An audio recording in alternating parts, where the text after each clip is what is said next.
I'm incredibly excited to introduce today's panel moderator, Janine Firpo. Janine is one of those intrepid souls who's always been one of the first to be part of the next big trends, only she's been led by her values first and foremost. She's a writer, angel investor, impact investor, and social entrepreneur. Janine became a computer programmer in 1981 in a male-dominated industry, and later in 1995, she became one of the first social entrepreneurs exploring how to do good socially while doing well financially. It is hard to be the first or that early in any trend, and the fact that Janine never gave up on social entrepreneurship speaks to the quality of her character and tenacity. She has been on a personal mission to invest all of her money in alignment with her values, as well as focus on how women can create a more just and equitable society through their financial investments. She is the co-founder of Invest for Better, a nonprofit campaign on a mission to help women start impact investing, take control of their capital, and mobilize their money for good.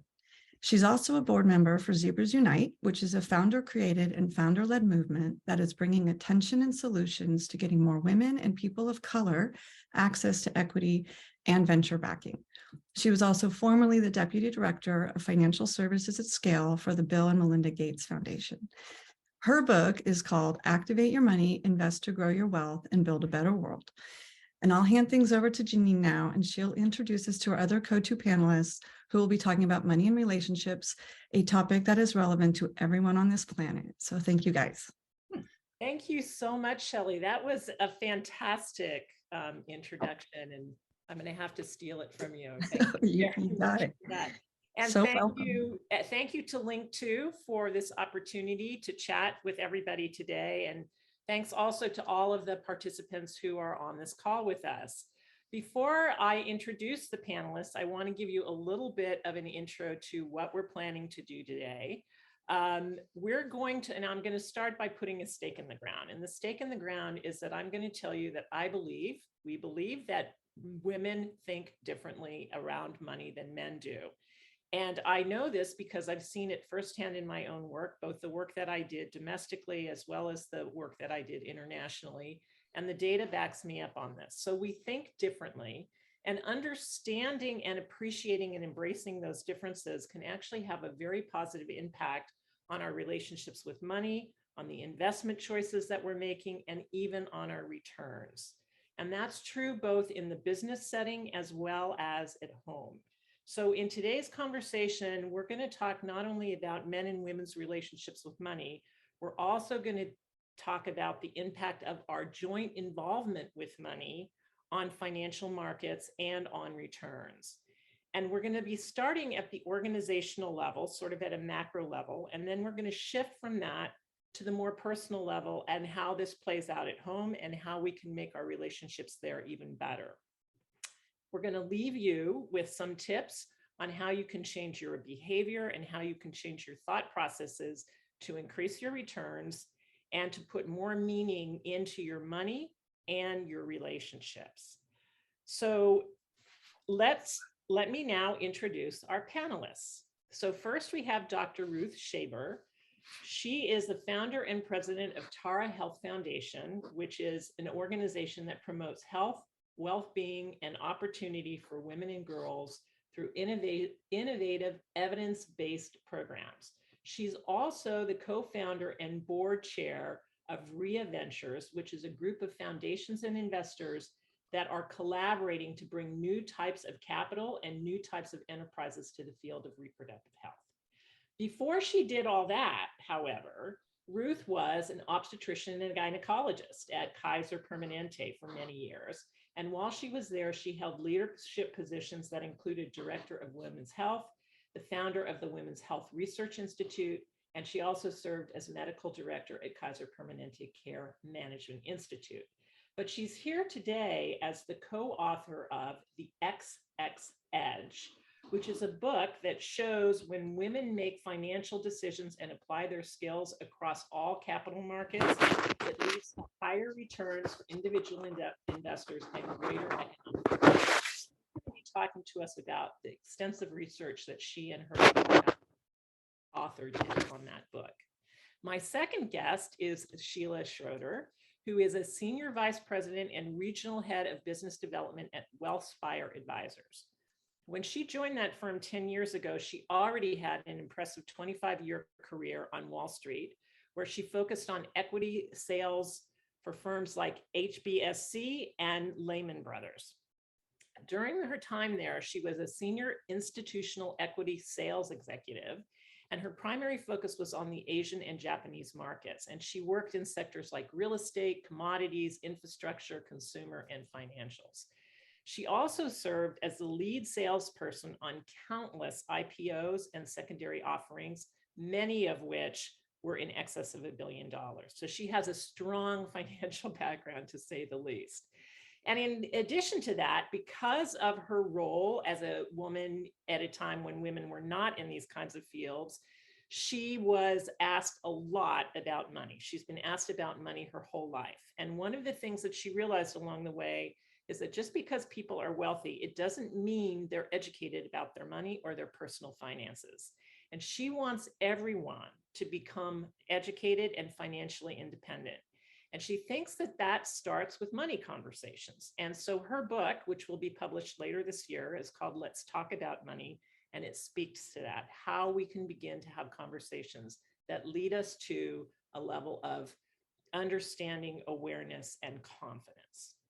Okay, so as you can see, I have two really qualified but really different women to talk with me. And so I'm going to start a little bit at the more macro level, speaking a little bit more with Ruth, and then we'll move down to the home level, the more micro level, where Sheila will come into the conversation a lot more. So I'm going to start, though, with a question for both of them. And that really is, when I started speaking, I talked about the fact that women think differently than men about money. And so I want to know if the two of you believe that to be true. And if so, how do we think differently? So Ruth, I'd love to start with you. What are your thoughts? Welcome first. And thank you. Thank you, Janine. Thank you for that beautiful introduction. And thank you to the Linqto team for having us today. Absolutely, men and women think about money differently, but all people think about money differently. And I want to stress before I get into some of my thoughts on this, that these are tendencies. There are no absolutes, that people are all individuals. But there's no question that there are tendencies that seem to play out across genders. And when we started out to write the book, The XX Edge, we were interested in finding out how these different types of tendencies play out across all asset classes. So whether you're looking at small subsistence farmers in developing economies, or at the most macro level with CEOs of Fortune 500 companies where there aren't that many women, of course, we do see that there are different tendencies.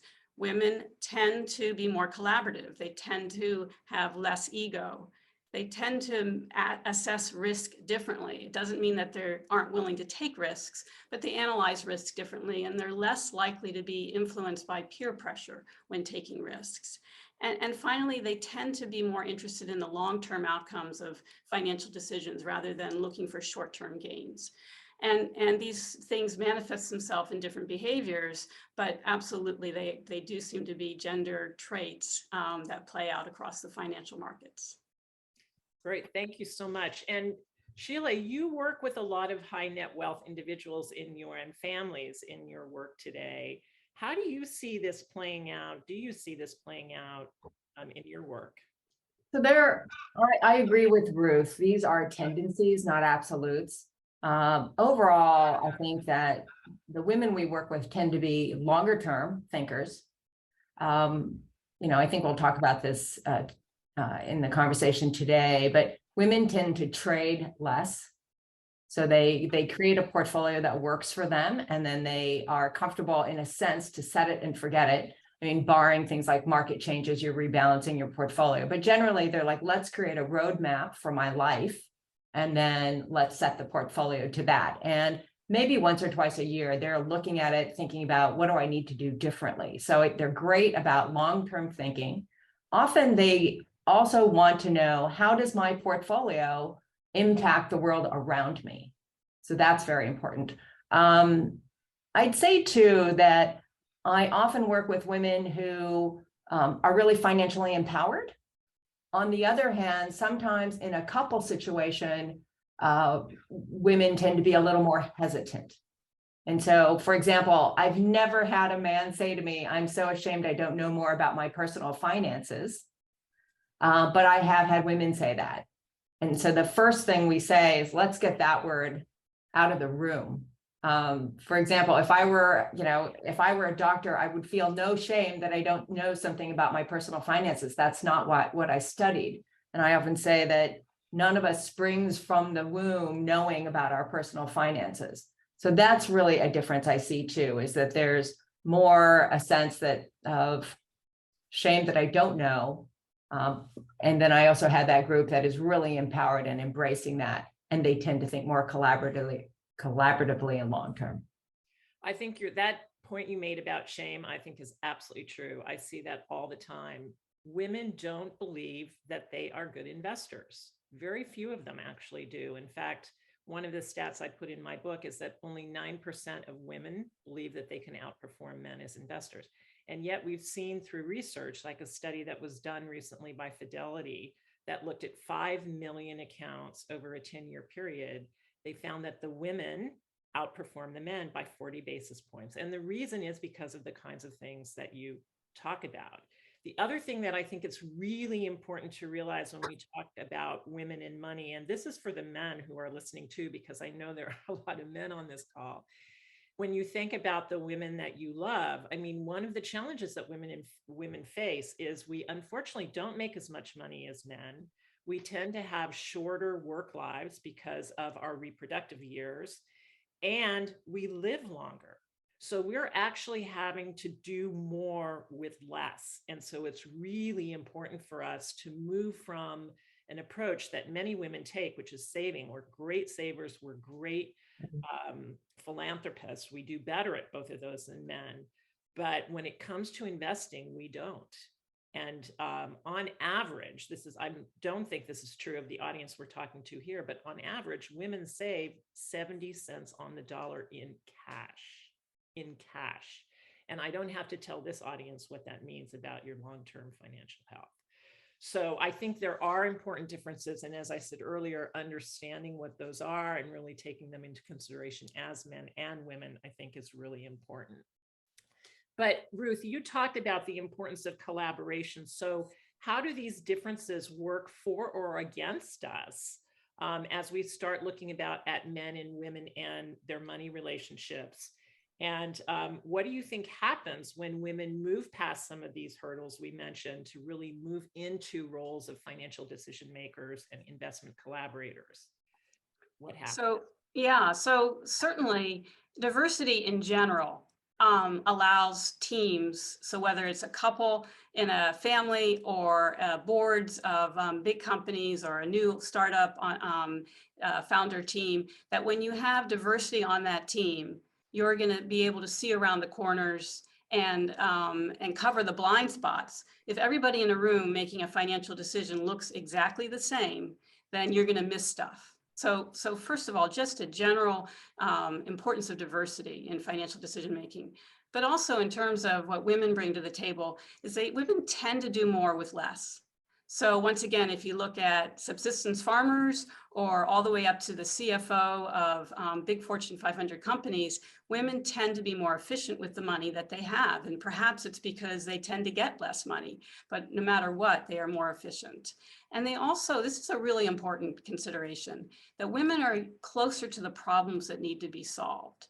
So whatever the product or service is that the company you're investing in is making, chances are that women are the ones who are going to be interacting with that product, either because they're the largest consumers of commercial products in general, or in the healthcare system or education. They tend to be the workforce that is identifying the problems that innovative solutions are trying to solve. And when you bring the people who are actually closest to the problems into the room, then you're going to get better solutions. And certainly things like managing household, childcare, managing aging parents, understanding the education system, understanding the barriers in healthcare. These are all essential life experiences that make women really excellent financial decision makers. That's really a good point. You know, one of the things that you talked about is that possibly the reason that women's money they make it go farther is because they have less. That could be true, but what I saw, so a lot of the work that I did when I was working in international development was around microfinance and giving small loans to women generally to help bring them out of poverty. And what we saw in that work is when you gave more money to men, and this is a gross generalization to some degree, but it really actually plays out. And I would say over 80% of microfinance clients are women because of this. You give more money to the men and they will buy alcohol, cigarettes, things that they want. You give more money to the women and the very first thing they do is they buy more food for their kids.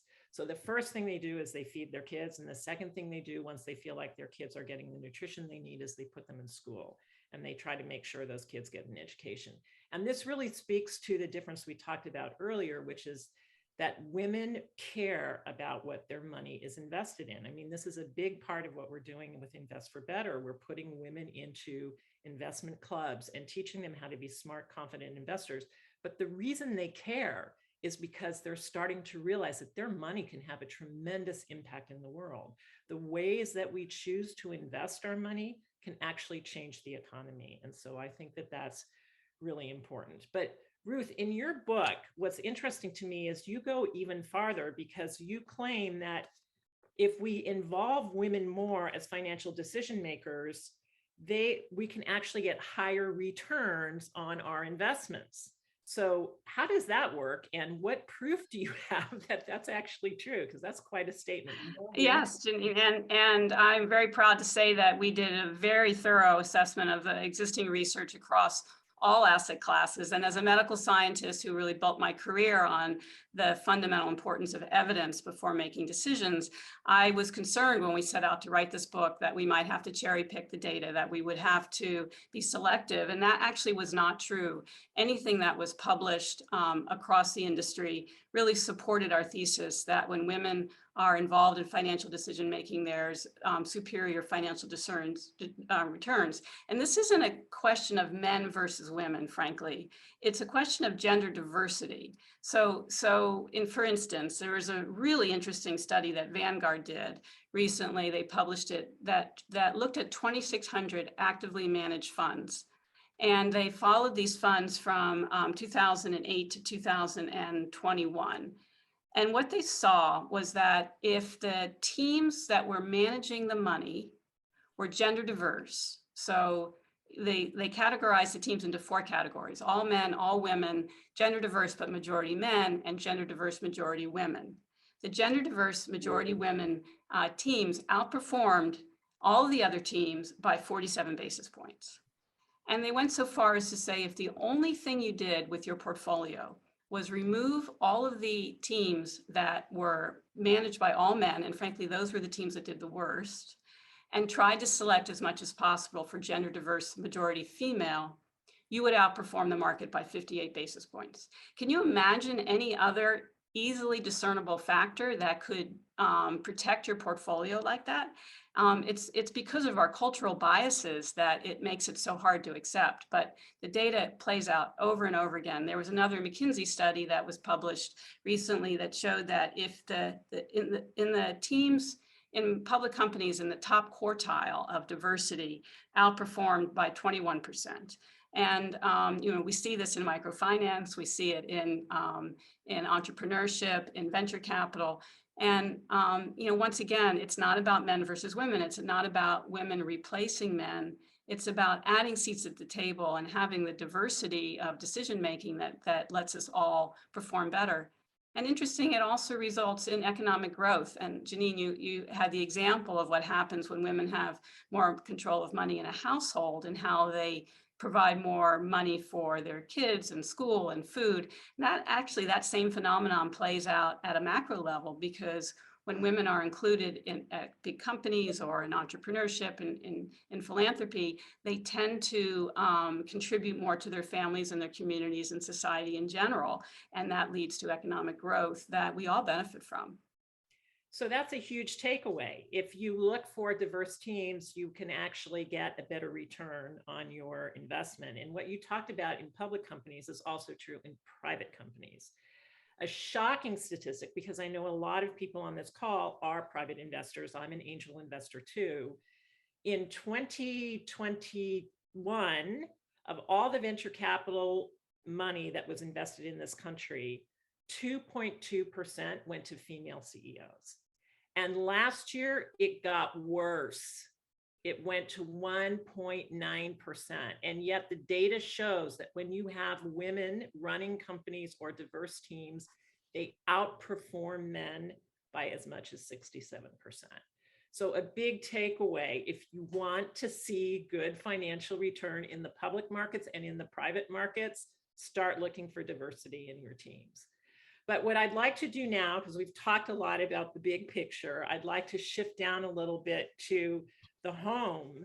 And Sheila, ask you, how do you think what we're talking about here in terms of collaboration, women in more financial decision-making roles works out at the home level? So it's not unusual. If you look at studies also, you'll see that in terms of the home, a lot of women do what's often referred to as financial housekeeping. They pay all the bills, they take care of what needs to be done financially, but they don't do the investments. Naturally, that is changing. We have found that when we work with individuals and families, we try to bring a diverse team to the table. So literally, you've got a portfolio manager, a financial advisor, you've got the number two. We try to create diversity within that. It just tends to be more collaborative. What I find over and over is that women, when they get a chance to start becoming more financially empowered, obviously they make better decisions. But I'll get really sort of qualitative here. I have worked with women who didn't feel particularly financially empowered, and the relationship between their partner was strained as a result. So I think I can speak to anyone on this call that we don't want to be given an allowance. That's a very 50s sort of thing, right? A husband would come home, give a percentage of the salary, and the wife would sort of manage the household through that. So clearly, fortunately, times have changed. But the more women are empowered to say, look, what's going on in our retirement funds? What are we thinking about? And what can we afford? I've had people come to me and say, I don't know, can we retire? And I said, are you having that conversation? Do you know what's in your investment portfolio? Oh, my husband's already always handled that and doesn't want to talk about it, or feels that I'm not trustful if I'm asking these questions. So that's a horrible feeling and position to be in. So the more we find each spouse can talk about the money conversations, talk about what's in their financial portfolio, and learn together. And if one person has greater muscle strength on the financial side, let's get the other person up there too, so that they can have a dynamic conversation. These are intelligent, well-educated people. They are completely capable of doing it. They just haven't been using that muscle. But once they do, what we see over and over and over is greater strength in the partnership. And that is really exciting. Well, one of the things I was going to ask you is, okay, we're talking a lot about women and how these kinds of conversations and stepping into this financial power is good for women. But how does it help the men? Because I think that it does. And I think that there's an opportunity for the men in empowering their wives as well, or empowering the women that are around them as well. So how does having women be more financially astute, taking more of the financial decision-making on, how does it help men? Number one, it takes the pressure off. It's so much better if you don't have to do it all yourself. You're living with someone who is your partner in so many ways. Wouldn't it be cooler or better or more fun to be able to have that joint financial conversation with that person who you are making financial decisions with, whether, we're going to buy a new house, we're going to buy a new car, we're going to send the kids to public school versus private school. Those are financial conversations. They all have financial tethers. So if your spouse is fully engaged, knows where you're going, and you're having this equal conversation, it takes the pressure off the guy, right? They don't have to make all those, and maybe you find through this collaboration that one of the partners has a particular strength in one area that they can bring to the table. It's not all on you. Yeah. You know, that is actually part of the power of what we do with Investor Better, and what we hear from the women so much is that we're actually putting them into conversations with each other. So, and the pieces of that are really so powerful for them is, first, it's giving them a super safe space to talk about money with other women. So, and I've been in investment clubs three times in my life. I can't tell you how much I learned from them. It's amazing how much we can learn from each other when we start to have these conversations. So that's one thing. And then the other thing that speaks to what you're talking about is you're not responsible. They actually share the research. So they don't have to do it all themselves. They don't have to make every decision themselves. They have sounding boards to say, hey, I'm thinking about this investment. What do you think? And they have a whole community of women who are there to help answer that question, right? The other thing I think that's really encouraging is when we're looking at younger people, they're not fitting into that 1950s role anymore. And in fact, there's much more of her money and his money. There's a separation of accounts, particularly as people are getting married later in life and so on. And so people are starting to really deal with their money differently. There are also situations I know of where the women are the ones who are making all of the investment decisions, and the men are like super happy not to have to deal with it. So that goes back to where we started this conversation, which are there are no definitive roles. It's like men are not this and women are that. Right. But it's much greater than that, and allowing women to step into this really creates greater opportunity for everyone. But Sheila, when you and I were talking earlier, one of the things that you talked to me about that I thought was really interesting was the idea of money dates. So my husband and I, we have like dates, we go on dates, but to keep everything sort of interesting and, you know, keep that romance in the marriage. But what is a money date? What is that? How does it work? And how would somebody do that? Well, thank you for asking. So money dates are a set time that a couple sets aside to discuss a money conversation, some money issue that they're facing. So I will say I'm in a mixed marriage. I'm Protestant, my husband is Catholic. And if we wanted to get married in the Catholic Church, we had to do something called pre-Cana. And I went kicking and screaming to pre-Cana. We get there and they have you fill out a questionnaire, but it's about all these different things. You know, do you want to have children? How much debt do you have? I mean, it's all over the place, but finance is definitely a part of it. And during the sessions, I remember you'd hear people, we're in this big room, you'd hear people say, what? You have how much debt? Or you'd hear someone else say, you want to have kids? So we're engaged, we're planning to get married. That's why everyone's in the room. And then, you know, I've been in finance my whole life, and I'm always surprised at how many times important things don't get discussed. Yeah. Right. So that is why I wrote the book, Let's Talk About Money. Money dates are a terrific way. So back to the pre-Cana, doing the pre-Cana helped my husband and I create a structure for ourselves where we started to be comfortable really sharing our finances, our financial goals, and if we had rough spots, how are we going to handle that?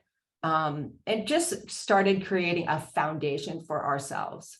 And that's what a money date is about. It is about bringing the two people together in that partnership to start to establish their money foundation, the way they're going to talk about it. I often say, and just nuts and bolts, money dates are something you do, and it depends on the cadence you need. I would say every couple weeks, maybe once a month or once a quarter, whatever works for the couple. But then come up with a bit of an agenda. And I'm not talking, you know, PowerPoint. I'm talking take a note card and write. We want to talk about, you know, we're saving for a home, very basic. We're saving for a home. And how are we going to do that? what choices are we going to make as a result? So for example, you're saving for a home and then you need a new car.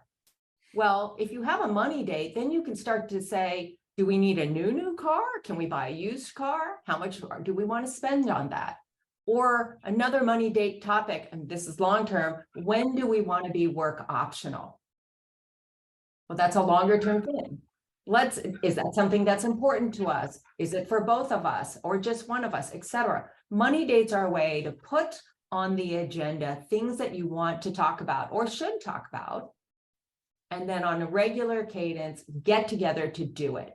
And the reason I call them money dates is they should be fun. Frankly, maybe I'm a bit of a nerd on this, but I think nothing is more fun than having your financial house in order, knowing where the path is going. Do it over dinner, do it over lunch, go take a hike together. I'm a big believer in not doing it on an empty stomach, but set yourself up for success. Keep it kind of short. It doesn't need to be a 3-hour thing. Just because it's a lot, it can be a lot to absorb. So 40 minutes, maybe in an hour, discuss a couple topics, and then rinse and repeat. Keep doing that. And then you'll find over time, couples really start to get more collaborative and they research different things. Oh, okay, maybe we're not going to buy that new car. We're going to buy something else. You research this thing and I'll research this thing. Let's come back at our next money date and talk about it. So it becomes, right, sharing strengths, learning together, collaborative. I love that. You know, one last question, because I know that we're getting close on time here, but and I think we could talk about these things for quite a long time. But if, let's say you're in a relationship and you're the woman in the relationship and you're having a hard time getting your husband, your partner to pay attention to you, what could you do? How could you maybe encourage him to let you into that conversation, and vice versa? If you're the man in the conversation and your wife is just like, I don't want to be bothered, I don't want to know about that, you really like her to be engaged, what could you possibly say to her that would bring her into the conversation? Oh, that's such an important question, Janine. Thanks for asking that. So number one, if you don't, join a financial book club, join a group like yours. Get them, once you get people in a room, especially women, and they're like, oh, I don't know this, and it's okay, you don't know it either, and you learned it. So women are so great at their community. We all know it takes a village to get almost anything done. So find the village, find your people, and start to educate yourself. So whether it's a financial book club, I love financial book club, pick a book, every couple months, get together and talk about it. You're going to learn something. You'll exercise that muscle. So for women, seek resources and talk to your friends. One thing I say about talking about money, you can talk about money without ever disclosing your actual numbers, right? Learning strategy. How do you think about it? When it comes to men who want their wives to be more engaged, often if you have a financial advisor, work with your financial advisor to get them to more engage your spouse in the conversation. And sometimes we find they might not want to bring it up at the same time. So you can ask your financial advisor, could we set up a separate meeting? I want to make sure you're talking to my spouse about that, and start to get engaged. And then really try to understand, why isn't she engaged? Is there some sort of energy you're putting out there that makes her feel that she can't do it? Examine that, because it's surmountable. You can find a solution. Or you could even, talk to your buddies. How did you get your spouse more engaged? What are some things that happened for you that helped move that forward? So I think if there's a willingness, then there will be a solution. But also keep in mind, it's not a one and done thing. If someone is resistant, go back and try again, and keep trying until you finally figure out, what is the solution to this? How do we bring this person into the conversation? Well, one way that brings her in is purpose. So a lot of times when you go to a financial advisor, you talk about money, it's all about the numbers, it's all about the returns. It really starts there. And when I've talked to a lot of female financial advisors and to female clients, they want to start with, well, what does this mean to me? What does it mean to my life? Where is the purpose? Where's the purpose for me? And what is that money actually doing? And what's it impacting? So purpose matters for women a lot. And that's a great way to bring her into the conversation. And if I could just circle back on that a little bit more, at the very beginning of this conversation, you talked about philanthropy. Women are great philanthropists. What is philanthropy but investing in something we believe in? Exactly. Exactly. And what I'm all about is, and philanthropy is a tiny bit of your total net wealth. What you're investing the rest of the money in could be undermining the very philanthropy that you're trying to do. And all of that money that you have, whether it's in a cash account in a bank, stock market, private deal, all of it could be used to advance the goals that you have for the world, for your family, for your community, all of it, every dollar. And that's what I'm doing. So before we wrap up, Ruth, we've had you quiet for a little bit. I just want to circle back, make sure you don't have anything that you want to add before I sort of summarize what we talked about and open up the room for questions. Thanks, Janine. I think the issue around purpose is really interesting, and it plays out in so many ways.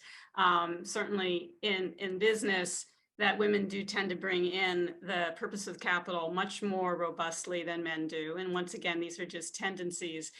Women tend to be more interested in climate change, even if they're running a company that has nothing to do with the environment.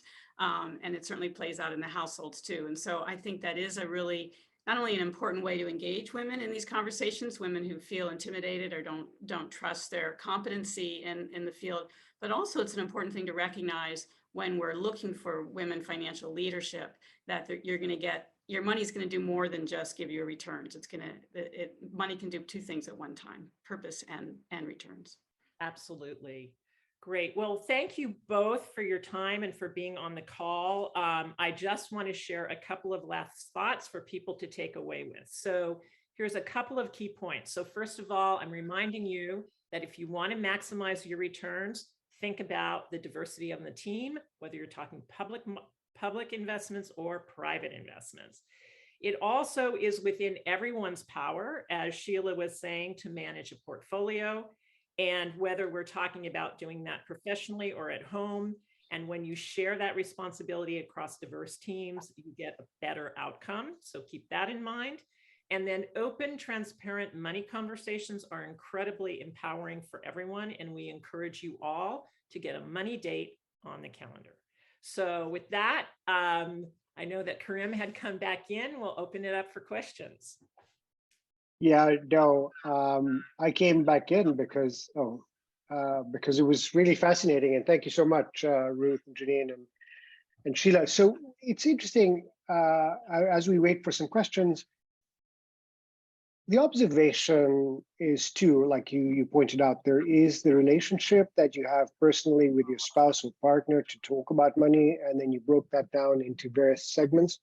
And the other one was the corporate environment where women are more involved in the corporate governance, and the returns have shown to be higher or more persistently in the right direction. I'm curious to know, so, I didn't grow up in the US, I grew up in Africa. And as I think about a global environment, before we go to a second question of power, and the lack of, or the desire not to give it up. And I think Craig made that comment on the chat about male dominance in various societies. And speaking about money, it may be taken as losing that authority and power in that relationship balance. But before we go there, and that might create a little bit of tension within this environment, but let's look at a society or economies that are driven by women. So most emerging countries, the earner or the significant earner in a household is a woman. In that scenario, with your research, have you seen a difference between the conversations that happen between men and women in that case, as this environment where it's driven by men, North America, Europe, I suspect, not all of Europe, but some parts of Europe, where it's driven by men. So the the balance of power is in different hands, and what have you seen happen there? Well, I'll jump in, and thanks for that question. And you know, once again, these are tendencies, and cultural overlays are incredibly important in how a family deals with money or power. And I think there really are no true matriarchies in this world, that unfortunately, at least not at this point in time, that even in countries where women are the primary earners, whether it's because they're the ones who are managing the small farms or the small businesses, and even when there's single parent households, and how women use money in those circumstances, I think plays out in the kinds of things we mentioned already, and they tend to be more lean and tend to be more investing in their children and in their environments.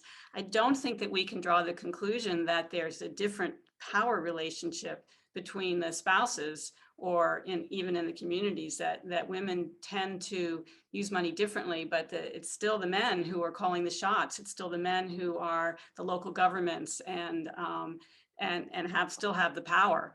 It's an interesting paradigm shift that we're talking about, that women tend to be seen around the world in every culture as the beneficiaries or the victims of how money's used. So, and rather than being the actors or the agents and solution drivers. And I think that if you think about in every single community around the world, there's an opportunity to change that paradigm and bring women more into the agency and solution driving roles. But we're going to open it up to Chris in a little bit, but I have a follow-up question in relation to that particular statement, which is, if we look at your commentary about this is no longer the 50s, whereby we're housekeepers and we need pocket money or budget money, there are startup companies now that are trying to get couples at the very early stage of a relationship to start to split their accounts proactively prior to going out, spending money, etc., and then having that tension during the date, actually. So when you start to look at that paradigm shift, it's all about education and equality of conversation. We're in an era that all of us have gone through that learning process. But how long do you think before, and which generation will it be, that the equality starts to normalize? I think I can speak to that. I think it's happening right now. I'm so excited about the younger generation. I feel like I rarely meet a young woman today who isn't on top of this, or they're interested in it. That shame word has really gone out. My firm works with a lot of executive women and their families, and these are women who are well educated, they make very good incomes, they have a plan, and they are really speaking to that. So I think that things have changed, not everything, but the world has changed a lot. So I think there's a lot to be hopeful about. And so the women are on top of it. And I think they're bringing along their male counterparts. I think there are many men who are used to a certain sort of paradigm, and they're getting they're hearing the message that we're going to be in an equal relationship, and it's good for both of us. So definitely in the Bay Area, definitely on the coast, I feel that empowerment has happened, continues to happen. People are educating themselves. There are so many great resources. So it's definitely changing, and I think there's a lot to be proud of and optimistic about. I would love to add something to that, and that is that I think that it is all of us have the responsibility and the opportunity to change this, and we can do that in our own home. So part of the reason that I am as competent around money and as comfortable with money as I am is because my mom taught me. So my mom taught me through osmosis. She was learning, she was buying and selling real estate before that was a thing. She was investing in the stock market on the sly. My dad didn't know she was doing it because he wouldn't have liked it. When he realized how well she was doing, he got behind it. but my mom was always open about it. She talked to us all the time, and I learned by osmosis. And so as parents, we can stop this. We can teach our kids, both of our sons and our daughters. I've had young women tell me, young women in their 30s, tell me that their dads taught their brothers how to invest, but they didn't teach them. So some of that still goes on. So we can all change it. And one of my dreams is that we are like the last generation of women who don't know this stuff, who aren't brought up with this stuff. So That's great. Thank you. Chris, are you ready with your question? Yes, thank you. Thank you very much indeed to all the panelists and hosting this event today. I certainly started this session thinking I knew it all, but I love the idea of the money dates and the collaborative approach and the sort of mutual benefit in a relationship particularly. But my question would be, in an ideal world, how would you see the role of institutions, whether it be the school or, you know, outside of that parent sphere? What would be better to almost empower both genders very early on? And then secondly, I mean, if I look at my own finances and how I run things, as it were, we do silo, we play to our strengths. So I feel somewhat there are advantages to that, you know, in a real world. And I just sort of, your thoughts on that. All things equal is nice, but sometimes it's, you know, the teamwork and collaboration is good as well. Thank you. Hi, Chris. If it's okay, I'll take the first half. Maybe Sheila, you'll take the second half of his question. I think that in terms of how do we set up our societies differently, if I could say that right now the workforce that our children see tend to be women, whether it's in the classroom or in healthcare or the retail agents when they go to the shops. But the ownership of those companies and the governance of those companies are men. So you might see that your grade school teachers are all women, but the principal's a man.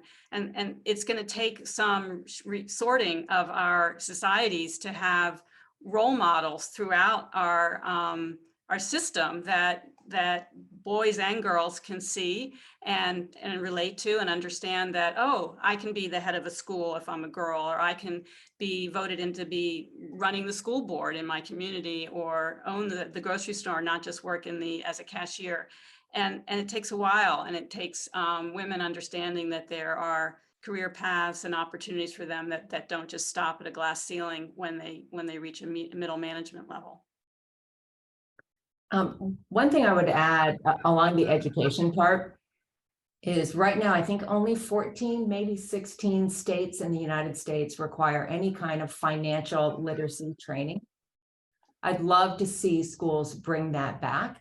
I regularly speak to teenagers and to schools about financial literacy, financial fundamentals. So I'd love to have more of that in our school curriculum. And I think it can start very, very young. And that would be empowering for both people. So in terms of education, there's more we can do.